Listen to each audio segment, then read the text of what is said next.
Catalyst, a person or thing that precipitates an event and triggers a vast increase in the rate of progress.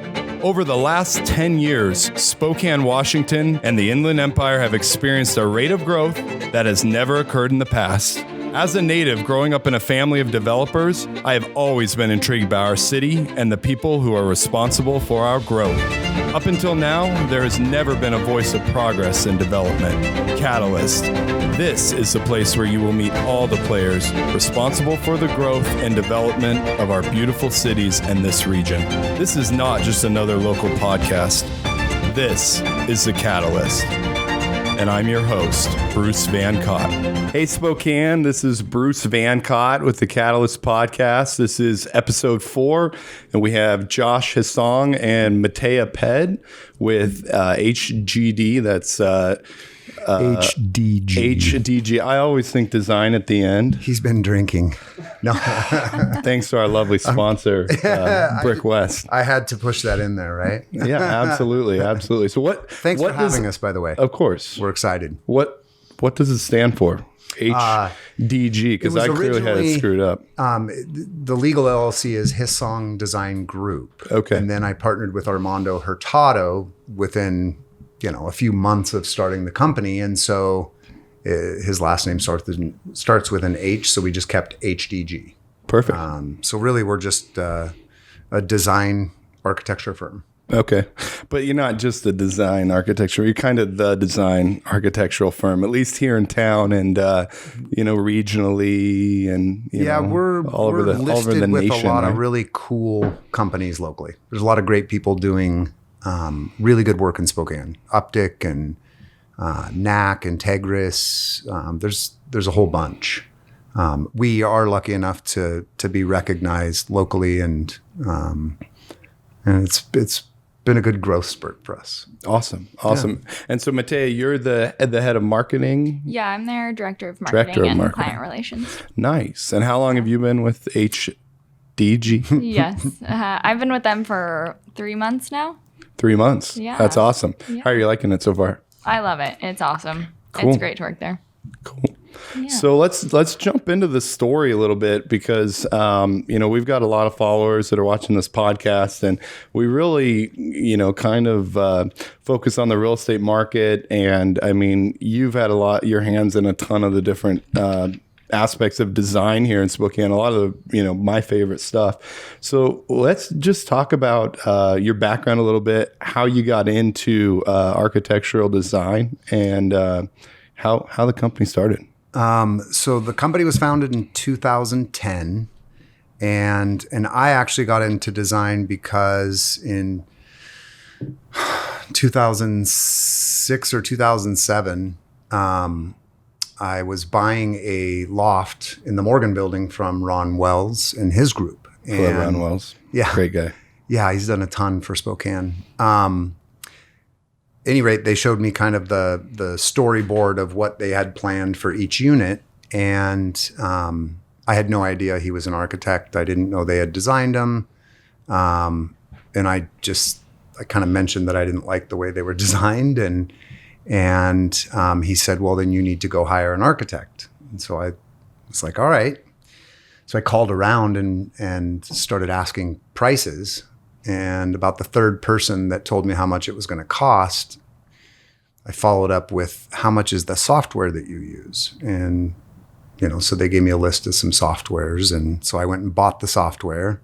And rather than spend the $25,000 on someone else, I learned how to use the software. What's a software like that cost? So the stuff that I used was actually called Chief Architect, and it's a company out of Hayden Lake, kind of a mid-sized software company that develops really simple, user-friendly software. And I think Better Homes and Gardens had picked up this company as an offering in their magazine, buy the June issue and get a free DVD download of their software. So that one, I think if you purchase it, I couldn't even tell you. I know we spend $75,000 a year on software in our office. So you've graduated then? Yeah. Just a little bit. But the stuff that I was using was really intuitive, simple, and I learned to use it really quick.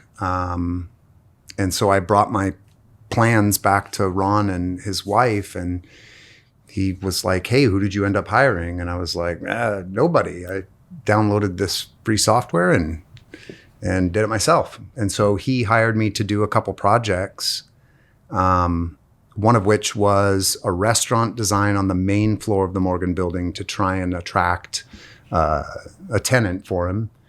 And it just kind of spiraled from there. I realized how quickly you could turn around these drawings. And I had always been interested in design,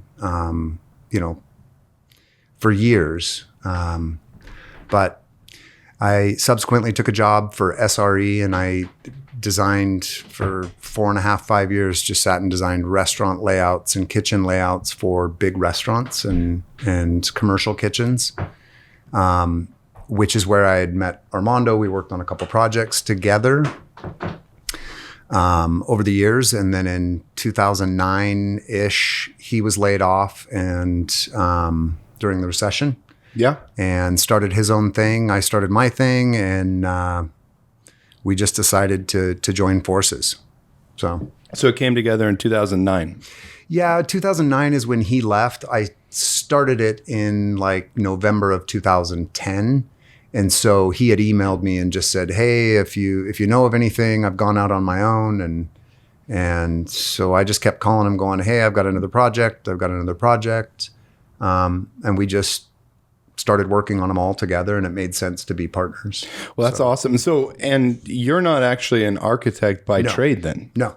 So Self-taught. It's self-taught, 100%. And you do at least starting off, now you've got a whole firm behind you. Yeah. You did all the design stuff, and Armando did most of the architectural work, or? Yeah, well, we both pretty much did everything in the beginning. Okay. Collaboration. Yeah. And we had Keena Watkins and Kendra Kubler and like 3 or 4 Aaron Haskell, different people that came in and did interior design. And, we were the two of us, and then very, very underpaid interns in the beginning. And that was it. But there was really no work. So we were giving away our services essentially just to get projects that we could put on our website. Okay. Because you don't use work that you had done. I didn't list or photograph any of the projects that I worked on at SRE and put them on our site. And Armando, obviously didn't take any of the work that he had done at Nystrom Olson, or at that time, Nystrom Olson Collins. So we had to build a body of work, and that meant, the Dave Blacks and the other people that would reach out and say, hey, I've got, way less than you should get paid to do this. Will you do it? And we're like, yeah, absolutely. So, and Dave was kind enough to, at first, just give us a room about half the size of this room for free. Really? To work out of his, the NAI Black building I think he's now the old James S. Black building? Yeah, the James S. Black building. Yeah. So we were the storage closet of a conference room. No way. Yeah, it was awesome. 1 desk, 2 chairs. I think that was probably about 6 months. Okay. And then they had the old Bernardo Wills space opened up on the 4th floor. And so we signed a lease for that space. And that's kind of when we took off. Started getting busy and getting larger projects, and yeah. So there's a lot of hustle there. I mean, going from being in a closet, just sitting there working for Dave Black on quarter of the price you can. Well, and God love him. At least he gave us some work. Absolutely. Well, he's a great guy. He is. Dave's good people. So we did. We had to hustle, and it's funny, we chat about it now. There were numerous times where we were just like, what are we doing? Like, Why are we here 90 hours a week, barely making enough to pay for our software or our rent. But when you're invested and it's something that you love, it doesn't really matter. Absolutely. And I luckily owned some restaurants that paid me pretty well. So I want to get into the restaurants, but sticking with the theme of hustle, we talked about this a little bit earlier, and I just got to meet you today, Matea. This is awesome. So you've been with HDG for 3 months now? Yep. Okay, Yep, so I started in like end of August. Nice. So tell us a little bit about that phone call that you made to get the job, and what it took. It's going back to the whole concept of hustle. And Yeah, it was kind of interesting. I mean, I just saw their website and I, researched your guys' team on LinkedIn and kind of dug into what their company looked like, because previously, I was really looking for that environment where everybody's inclusive and everybody has fun and kind of hangs out. And so I called their receptionist, Sam at the time, and she was super nice. And at that point, I was looking for a job, and I was like, hey, do you have anything? And she was like, well, do you have any interior design experience or architecture experience? And I was like, nope, but I can. And she was like, okay, well, here's Josh's email. And so I emailed him and was like, hey, I've researched your company. I think you guys are awesome. Here's my resume. Here's my cover letter. Here, I will do whatever you have any position that's needed. And he was like, yeah, sure, let's do an interview. So we scheduled a first interview, but he was actually in Tri-Cities. So I met with Sam and Steven. Steven's their partner. Yeah, mostly partner. Mostly? Well, yes, partner. who does your calendar? Because I think I've had that experience. Like 6 other people. Yep. Go ahead. Everybody adds No, to it's it. okay. So I met with Sam and Steven, and I sat in the room, and they sat in the room, and they were like, so what are you here for? I was like, tell me, what am I here? Like, what am can I I here do? for? Yeah, and so Steven was talking to me about interior design, and at that point, my aunt had always done interior design, so I was like, yeah, I've been interested in it. Like, I don't have a major in that, but I think it'd be interesting. So he was like, okay, let's set up a second interview with Josh and really, kind of dial it in. And so for Josh's second interview, I pretty much just, because I wanted to do marketing, that's what one of my degrees is in. So I pretty much made them an HDG marketing pitch and went in and was like, hey, I think you guys should do this and this and this and this, and I think you guys would be great. And I think I should be that person to do it for you. And that was pretty much it. So she earned that job. I mean, that's huge. Yeah. You've hired a lot of different people. Talk to me about, somebody coming in with a full plan, no background in this, telling Josh a song, this is how you need to run your business from a marketing standpoint. Well, from a marketing standpoint, yes. But still. No, she did really well. And quite honestly, I mean, the background. We owned Propaganda Creative, which at the time when we bought it in 2014 was kind of a marketing firm. Sure. And they've grown into not a marketing firm as much as they are a really amazing graphic design, video, brand identity. They're incredible with that. If we needed a new logo, we could get one every other day. But their marketing, or the social media and the print ad marketing, they just don't do it anymore because they've gotten so good at graphic design and brand development.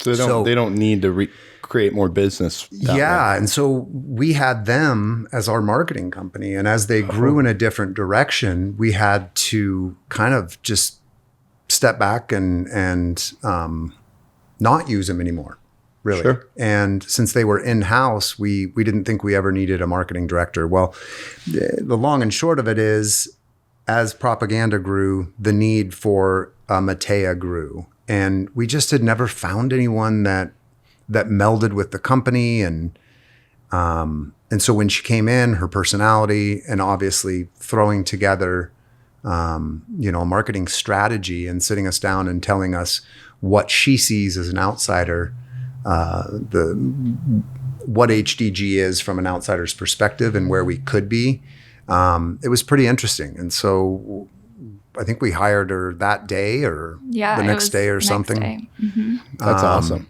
Yeah, but touching on that, I think we've always felt it's very important if you're going to work in an office all day long, sometimes 60, 70, 80 hours a week with a group of people, they have to be a group of people that are of similar mindsets and personality types. And I shouldn't say personality types because we're all different, but there have been numerous times where we had people that we know could have come in and just killed it on construction documents and design, but they didn't fit the mold of our office. And so I'd rather get the guy that has a great personality or the girl that has the drive like Matea and train them to do shit, you know? Rather than have somebody come in that's not fun to be around. And am I not supposed to swear? No, you're fine. Don't worry about it. Go ahead. Whoops. Oh, no. We have a huge emphasis on making sure that when we hire somebody that they feel like they're going to be a good fit within the company. Sure. Because we live with each other half of our lives, you know? Going back to your story, you know, working in the closet for NAI Black and just the whole idea of hustle and motivation that it takes. I mean, it seems like that's kind of a theme that you used to build this company. Yeah. You're being very selective with everybody. I mean, I know Sam and Emily, even at, the front desk, do a wonderful job. And it seems like something that kind of is a theme that, through the whole company. So I think the way I've always looked at it, and no matter what I've done in my life, I've always thought that you're supposed to just do your best at whatever you're doing, whether you're washing dishes or cutting sushi or, greeting people at the front door of an architecture firm. And so I've always thought of the industries that I'm in as a hospitality industry. Like when our clients come in, when friends come by to say hi, everyone in the office should be polite and treat them the way you would treat guests at your home, you know? And it's very apparent at the offices. Yeah. You guys do a great job. And we have a lot of fun. Yeah. So let's go back to restaurants a little bit, because like you said, jumping into the business, you had to hustle, but you were working in a couple different industries. You had a couple of restaurants at the time, or tell me about that a little bit. I was a small partner in Ginger. And I was a partner sushi place right up here on Grand on South Hill. Yeah. And then Wasabi, founded Wasabi with Jing in 2011. Okay. And sold it in like 2014 or 15. Your ex-wife? Yes. Okay. Yeah. Who I actually just saw the other week. We're still great friends. I've heard great things. As well, you should be friends with everyone, right? Absolutely. And then founded Nudo in like 2014. And so, I always had something going on, multiple things going on. It's more fun to be really, really, really busy than it is to not. So sure. HDG also is the majority owner of Faber, a big cabinet company out in the Valley. Oh, nice. So we have that.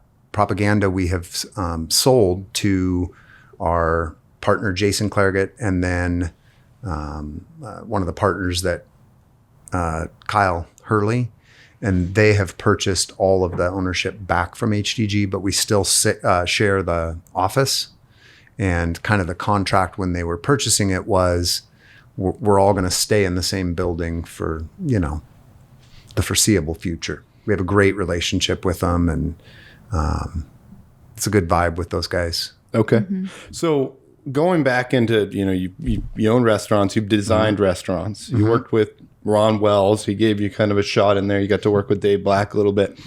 At what point did you really, go from that place where you're, going out and you're seeking business to, today, now you guys are getting calls. You're designing Sea Life Park, right? Yeah. And SeaWorld or Sea Life Park in Oahu. Beautiful. I love that place. Swimming with the dolphins. Yeah. Steeler Experience down in Pittsburgh? Steelers Experience. Awesome theme park down there. So at what point did you go from really seeking this stuff out to you feel like, hey, we made it? What did it take to do that? Was it a project? I don't know if it was a single project or if it was just the fact that, as I mentioned earlier, we'd done a bunch of restaurants and so many people walk into a restaurant every single day of the year.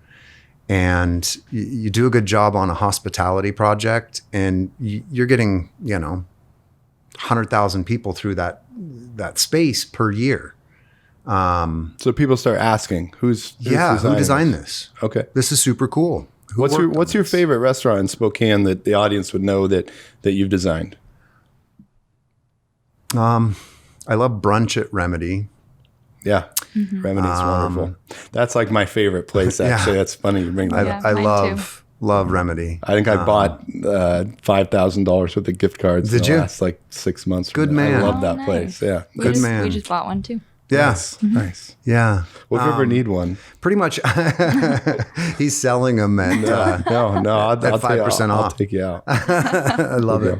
I love everything Matt Goodwin has done. Yeah. He's, obviously a good friend and Wonderful operator. He really is. Really the best in town, in my opinion. He's just, with as busy as he is and as many projects as he has going, he's incredibly measured.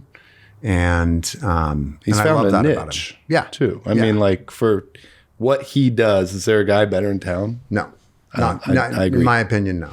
Totally He's fantastic. We just lost like 5 projects by me saying that, but whatever.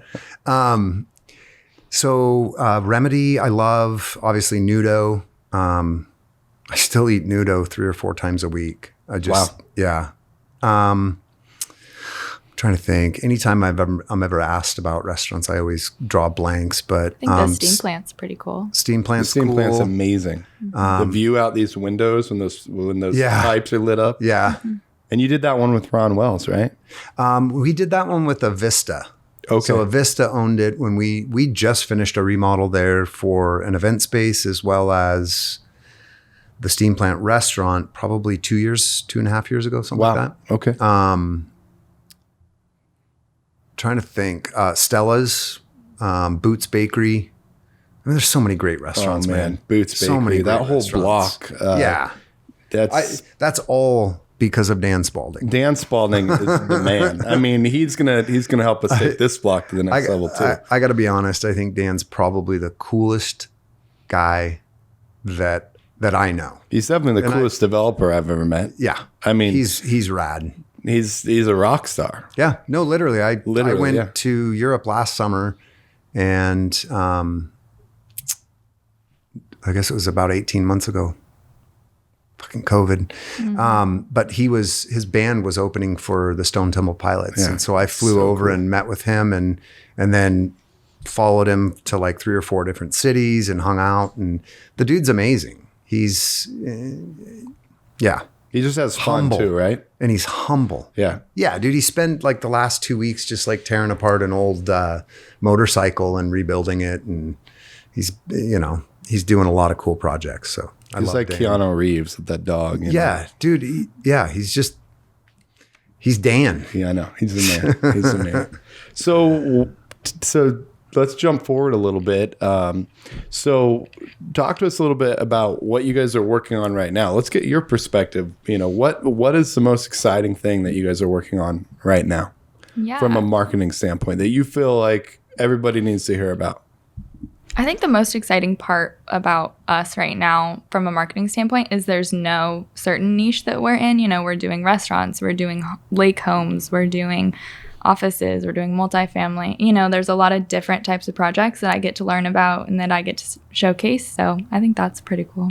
Absolutely. Yeah. So let's jump into that a little bit because you've done a lot of multifamily stuff around here. And that's kind of the big thing. We've had, the Tampion brothers, Jordan and Joel on here. We've had Dave Black on here.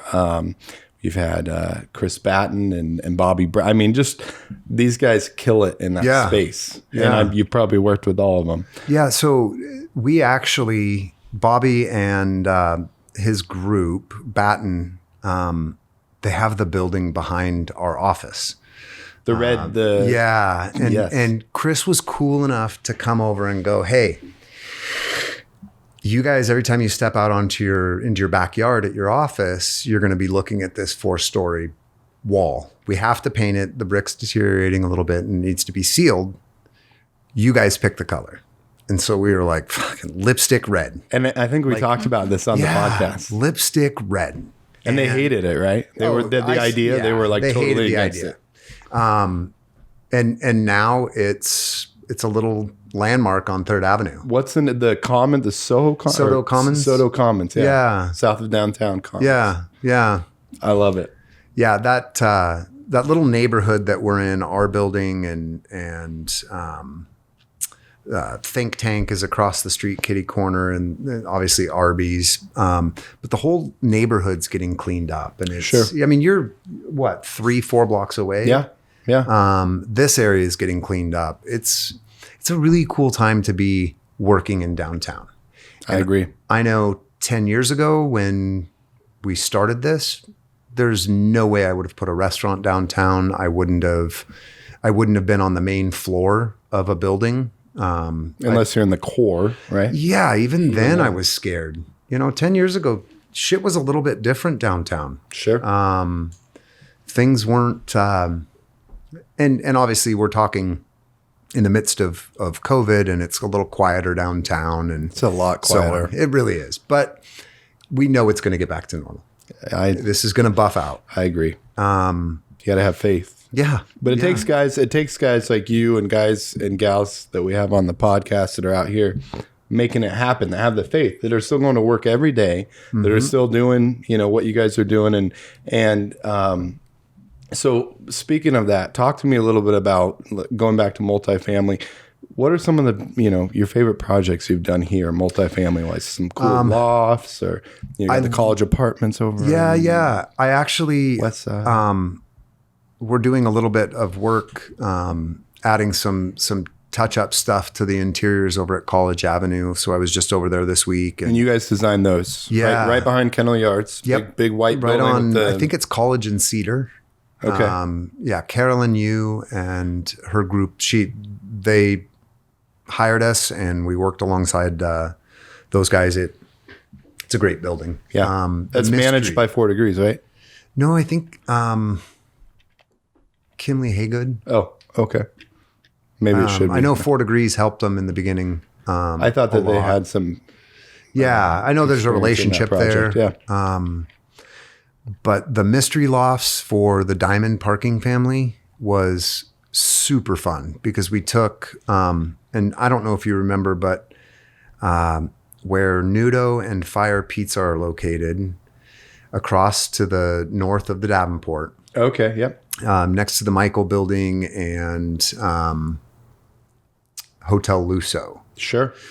So that was a building that the main floor was empty on one side. There was Berg's Shoes on the other side of the main floor, and Berg's was shutting down. And upstairs there was a dance studio that had been there for years, and those guys were looking to do something else. And so it was kind of dilapidated, and I love that project because we started with gutting a restaurant that had been there in the 90s or early 2000s and building Fire Artisan Pizza, which to me is like a super clean, very simple design. Are you still an owner in that? No, project? I was never an owner. You're in never. Fire. Oh, okay. No, that was Doug Johnson, Paul Carty, and John Cardoza. Okay. Or Schutz Cardoza. Did that sell in the last year or so, or do they still have it? Did. Or? They sold it, the Spokane location. Okay. We've designed locations in the Tri-Cities, Spokane, Coeur d'Alene, Montana somewhere. I don't remember the city in Montana, but anyway, that mystery building, first project was Fire on the east side of the main floor. And then like a year and a half later, we did Nudo on the west side of the main floor. And so the whole facade had been redone. And the before and after shots of this building are just incredible. And then they hired us to redesign upstairs, and we put in 4 really cool, like proper lofts. You Sure. walk in, it's like 20-foot ceilings. The bedroom looks down over the living room and kitchen and What's the dining square area. footage on something like that? So those are like 900, I want to say 980 square feet. And what are those rent for? I think they're like 2,500. That's wonderful in Spokane. That's Yeah. great to. That's something that that Jordan brought up on the last podcast, was that in Spokane, or in Seattle rather, people talk about how much they're spending on things, but in Spokane, people talk about how little they get something for. And I think, talk to us about that a little bit. Lofts in Seattle, like as well as they were built, Sure. the Diamonds, they built them really well. Yeah. they're incredible. Those would rent for $5,000 or $6,000 a month in Seattle. But do you think we have a need for more of that stuff down here? I do. I think we have a need for repurposing some of the old buildings, and not just, and I hope I don't offend anybody, but not pumping a bunch of little 300 or 400 square foot units into a building. So you're not for the mini units? Yeah, I know. Even if they're done right? I am. Okay. But I think we also need, mid-level people to want to live downtown. Higher end lofts. Yeah. That you can rent out for. Yeah. We need both. We need low income. We need, little studios for, people just starting out. We need more infill downtown. Absolutely. But we need a broad array, in my opinion, not just low income or not just really high end. Okay. So it needs to be even. So do you have clients coming to you or coming back to you right now? Are you working on any cool new projects, multifamily wise, that you want to share? Yeah, we have quite a few clients that are looking for land or have offers. What about in downtown on land specifically? We have one client right now looking at a big piece for a big project, and I can't say where yet. We'll be the first to know about it, right? You will be the first to know about it. But yeah, we're doing multifamily in Ellensburg, and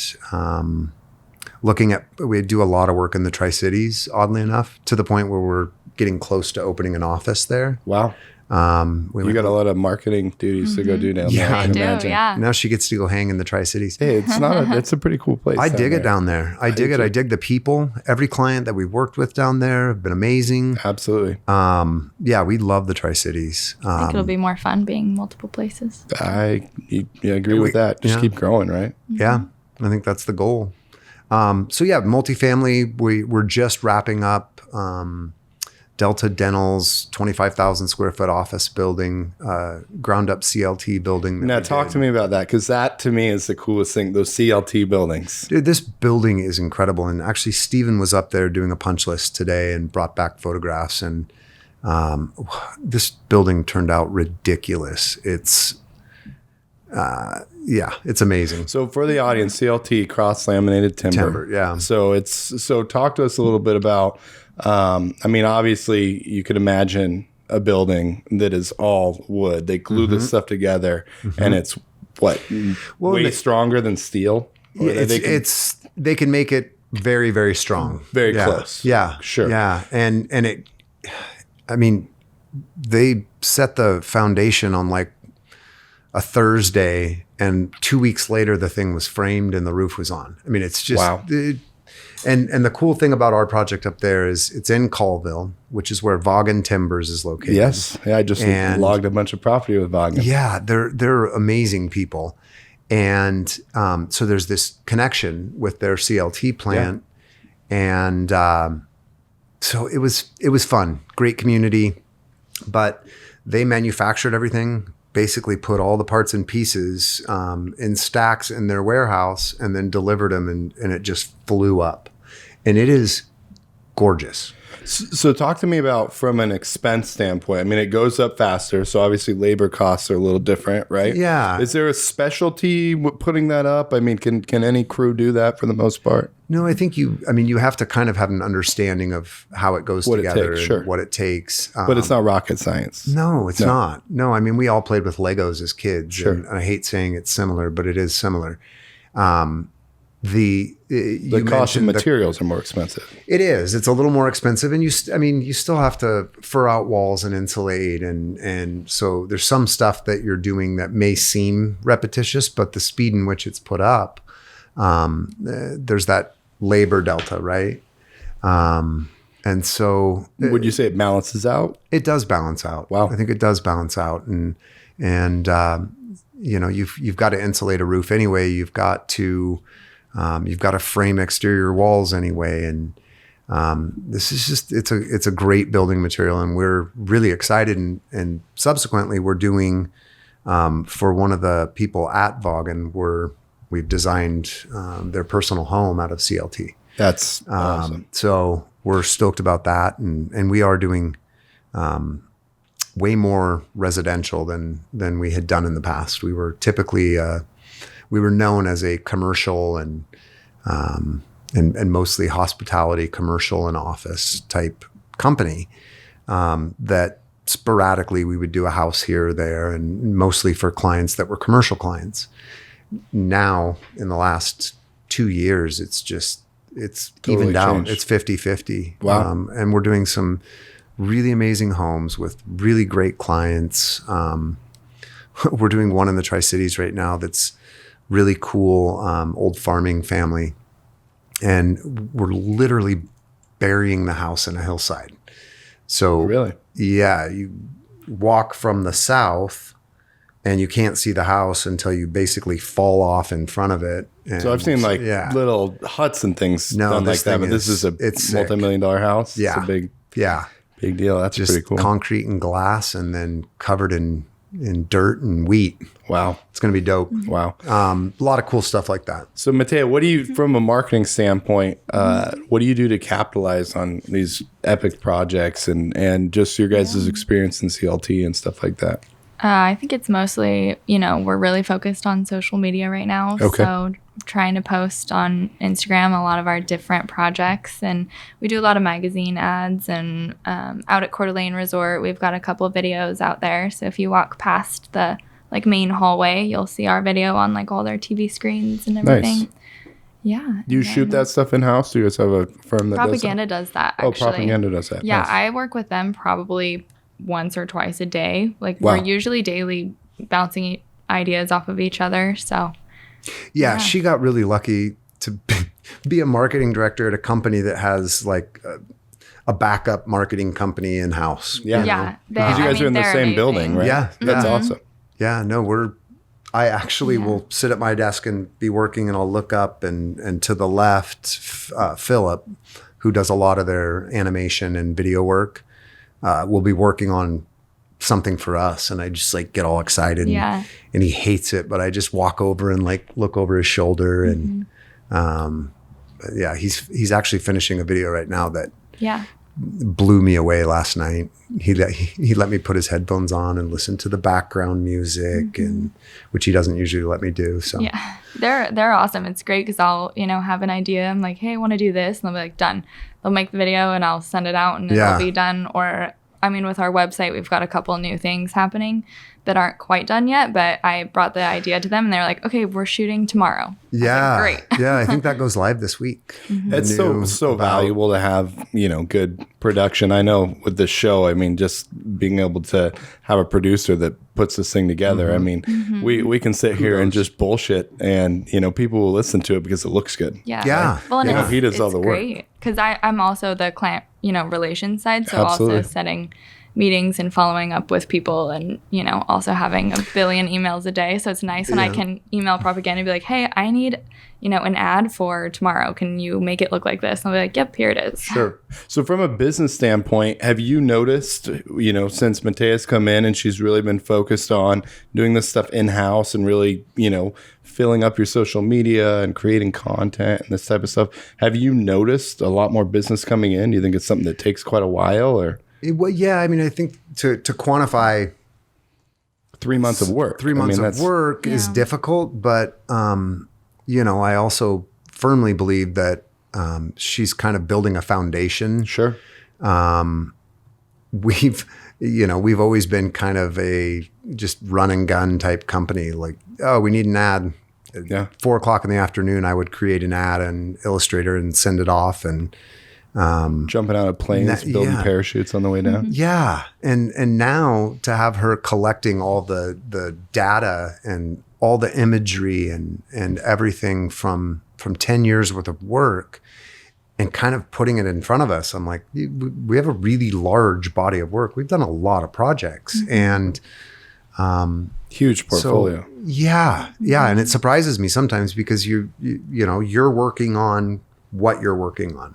And it's when you're really busy, you just kind of forget about the stuff that's done, and you're working on the next thing and the next thing. But to have somebody compiling all that work and look back and go, God, that was 2 years ago, and that looks amazing. you know? So it's good. And I think that Matea and the position that she holds is super important. And what she's done has been great. Just from an organizational standpoint on our social media. And I think it's easy when you work for a company that you really love and you're like, okay, you guys do amazing work. It's not hard to come to work and show that every day. Sure. Sure.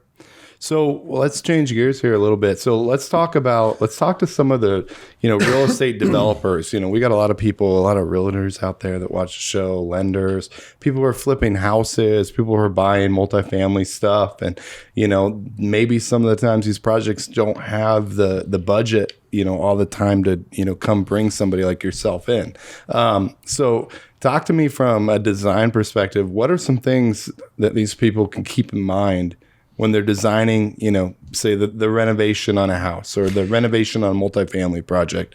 Let's get some of the secrets.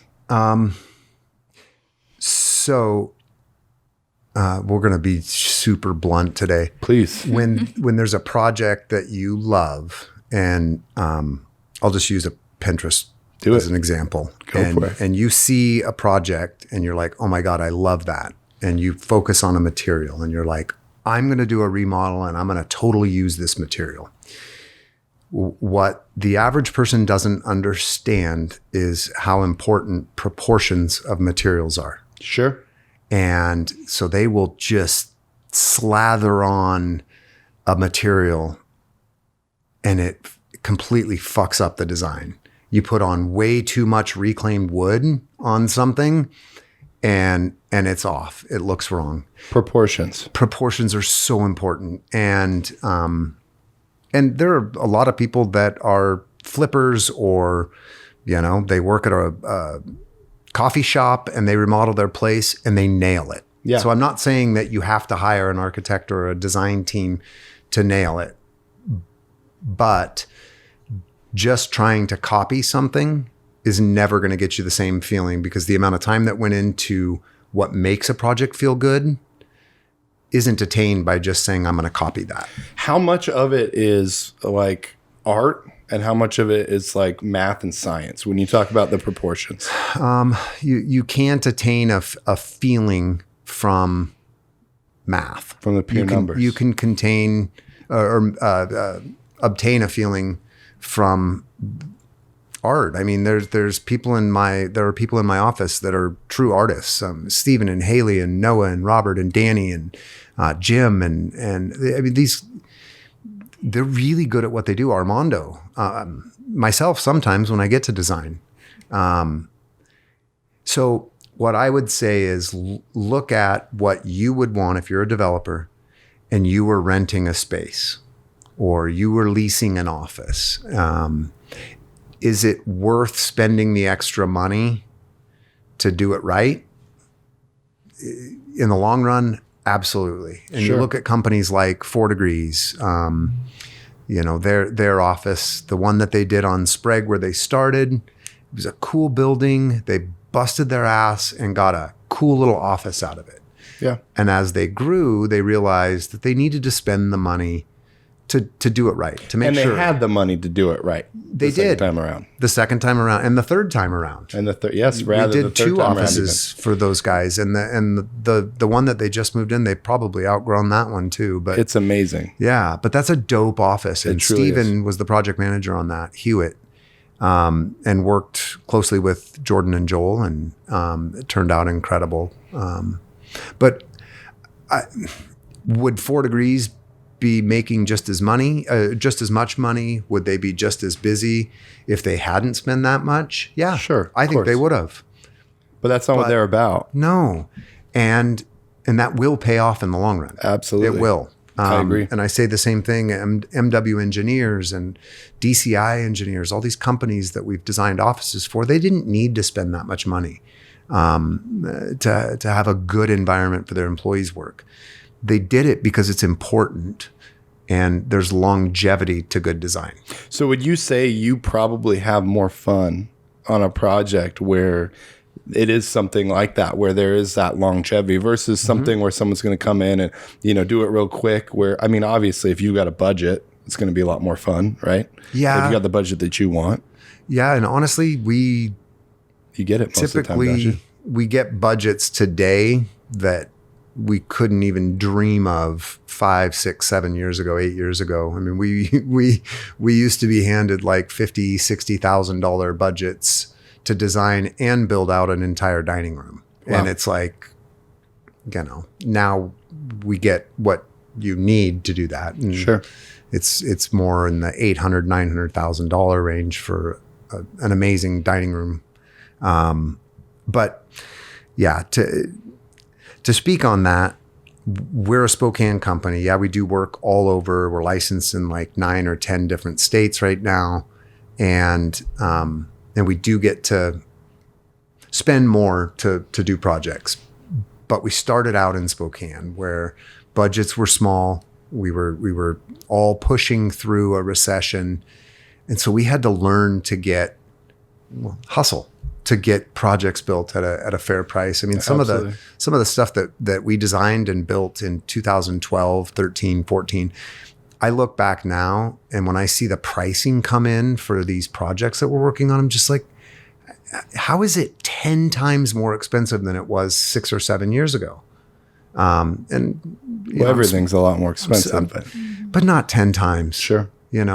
I do know materials are at all-time highs and lumber futures are, ridiculous, but all-time highs. Yeah, like all-time highs. It's crazy.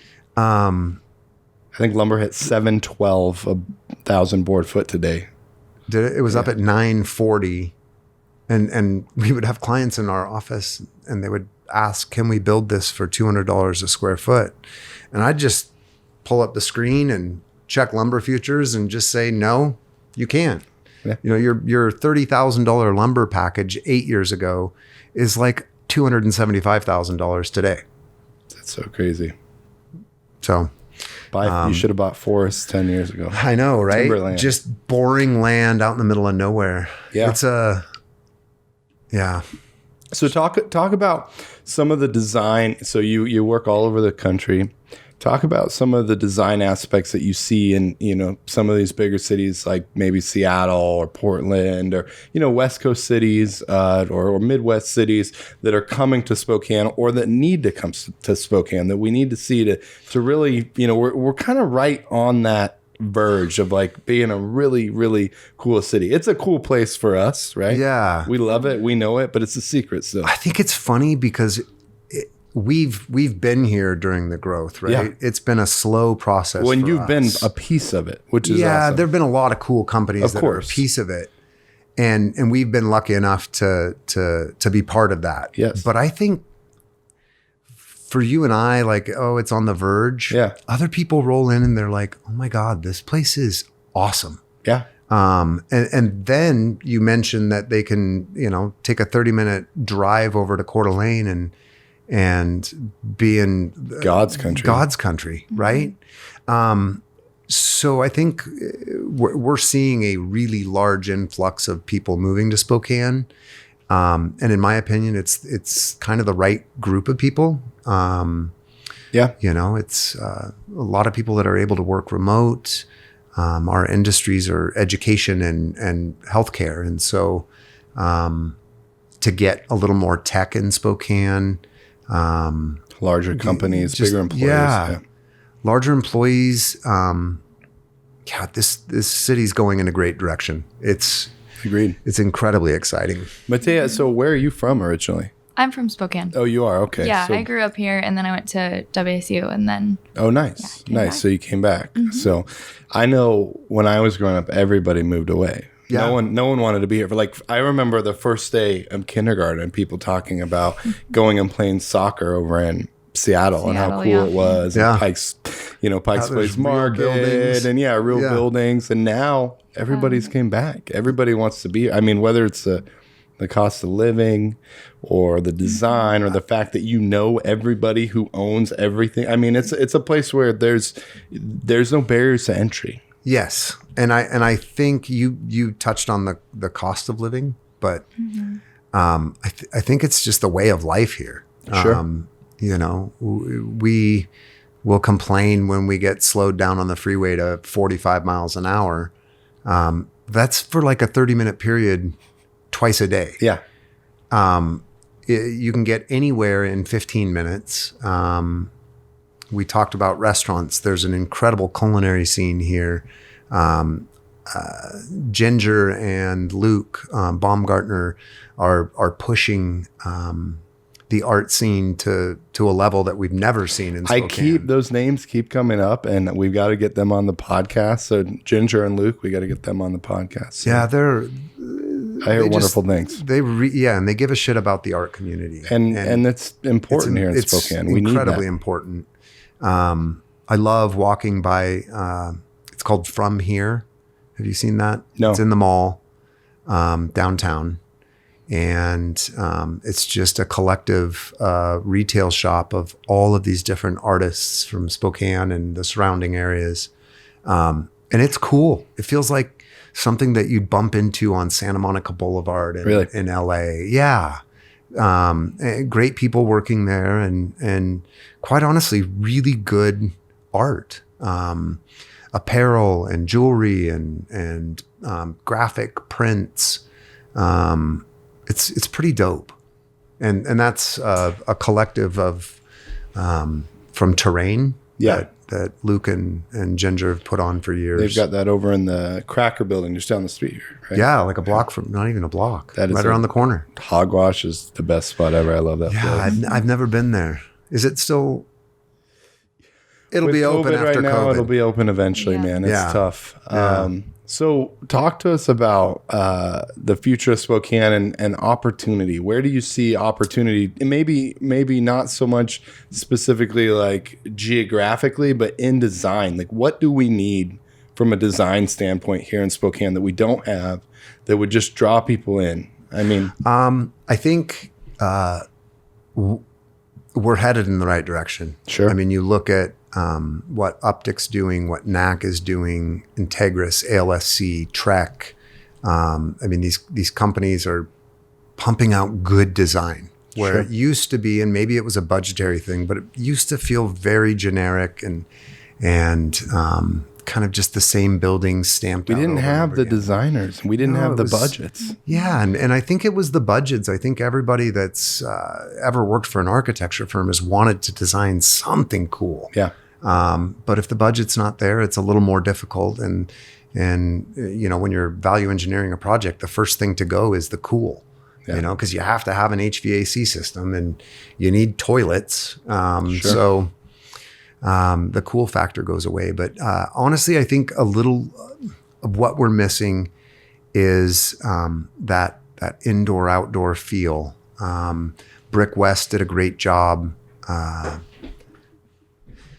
in working a deal with the city to utilize the park next door, which is something that's very common in other cities. I know. It's crazy just to see what they have been able to do in such a short period of time. Yeah. With just bringing concepts from other cities. Yeah. I mean, that are widely, claimed in other cities. And you look at our park, and I think it was NAC. I hope it was NAC, but huge remodel that was just done on Riverfront Oh, it's Park. And I know it gorgeous. was a collective of different companies, Sure.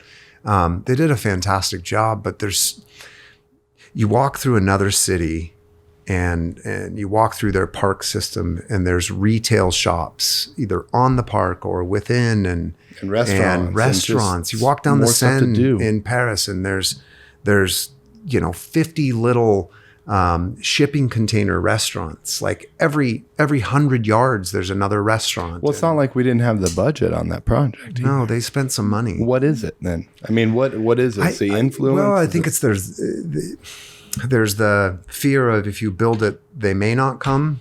But they always seem to come. They'll come. I think they come. And I think there's a management issue, and not we don't have good management, but the fear of having to manage leasing individual retail spaces to people within the park. But I mean, there's a lot of acreage there. Yeah. I think with the sports complex going in and some of the other development, we're working on some conceptual stuff for a tower right on the river, where there's an existing building. That isn't Larry Stone's project, is it? No, it's another project. It's another project, and we actually should be completing some renderings here in the next 4 to 6 weeks of what it'll look like. Yeah, this could be a really big project for the community, for us, and for the company that owns the building currently. Speaking of neighborhoods, is there anywhere geographically that you're excited about? I mean, what about over by the arena? Yeah, I mean, I think that area over there is growing, I think, faster than anywhere else. Really? The North Bank is the most, or was the most underutilized part of downtown, in my opinion, because you're seconds from the park, the bridge to cross into the main part of downtown. You're essentially attached to Kendall Yards. Yeah. I think that's where we're going to see the most growth and new buildings. And hopefully the planning goes where this happens to have some more living, albeit apartment rentals, maybe some smaller townhomes, but some condos that can be purchased. Sure. And, you're only as strong as your downtown core, and that North Bank is part of it. I agree. Yeah. I mean, we don't want... It's a whole nother opportunity to add to that downtown core. Yeah. We had our 70s, 80s, and 90s of urban sprawl where, developments just... It was like a cancer, it just grew out when we weren't solid in the core. And now got to be solid in the core, right? Yeah. Exactly. Speaking of being solid in the core, where do you see HDG going? Like, where you're the future of the company, right? I don't know if I'm exactly. You got big shoes to fill. I think we all are. He used to have to do it all himself. Which is why I was always late. Just him and Armando. yeah. Fair enough.